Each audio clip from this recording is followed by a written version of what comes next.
रेगिस्तान की जलती दोपहर में आसमान नीला और साफ था।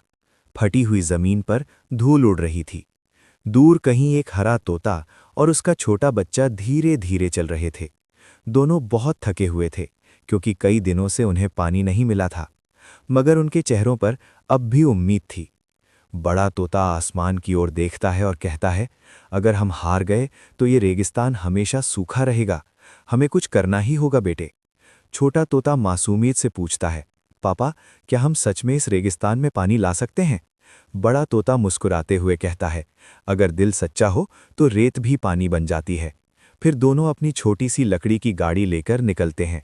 गाड़ी में कुछ पुरानी बाल्टियां और मिट्टी के बर्तन रखे होते हैं। वे सुबह से शाम तक उड़ उड़ कर मिट्टी खोदते हैं, पत्थर हटाते हैं और एक गहरा गड्ढा बनाते हैं। कई दिन गुजरते हैं, रेत उड़ती है, सूरज जलता है, मगर दोनों हार नहीं मानते। कभी छोटा तोता बाल्टी लाता है, कभी बड़ा तोता मिट्टी उठाता है।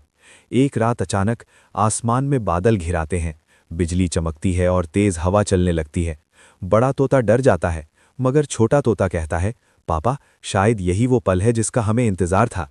अचानक आसमान से कुछ जादुई नीली बूंदें गिरती हैं। वे बूंदें सीधी उस गड्ढे में जाकर जमा होने लगती हैं। धीरे धीरे गड्ढा पानी से भर जाता है और उसमें से हल्की नीली रोशनी निकलने लगती है। बड़ा तोता चौंक जाता है, ये तो कोई जादुई झरना है। पानी का रंग नीला और चमकीला होता है, जैसे कोई रत्न चमक रहा हो। अगली सुबह पूरा रेगिस्तान बदल जाता है। गड्ढे के आसपास छोटे छोटे पेड़ उगाते हैं, फूल खिलते हैं और हवा में ठंडक फैल जाती है। छोटा तोता खुशी से नाचने लगता है और पानी में छींटे उड़ाने लगता है। अब दोनों सोचते हैं कि इस जगह को और सुंदर बनाना चाहिए। वे आसपास से कुछ पत्थर, लकड़ियों और रंगीन फूल इकट्ठे करते हैं। धीरे धीरे वे वहाँ एक प्यारा सा जलघर बनाते हैं। एक पत्थर का घर जिसमें दीवारों पर नीले पानी की लहरों की डिज़ाइन बनी होती है। घर के चारों ओर छोटे झरने और फूल लगे होते हैं।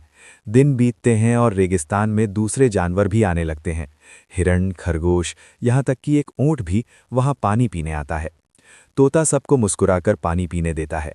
एक दिन अचानक एक तेज आंधी चलती है और पानी का झरना सूखने लगता है। छोटा तोता डरकर कहता है, पापा, हमारा झरना जा रहा है। बड़ा तोता तुरंत उड़कर बादलों की ओर जाता है। वो आसमान में उड़ते हुए अपने पंखों से रेत और बादलों को टकराता है। धीरे धीरे आसमान से फिर नीली बूंदें गिरने लगती हैं। इस बार पानी पहले से ज्यादा आता है और पूरा इलाका हरियाली से भर जाता है।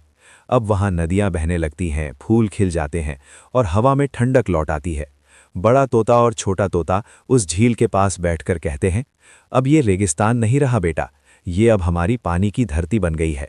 छोटा तोता मुस्कुराता है और अपने पंख फैलाकर आसमान में उड़ जाता है। हरियाली, नीला पानी और बीच में दो खुश तोते। रेगिस्तान अब एक नई जिंदगी पा चुका होता है।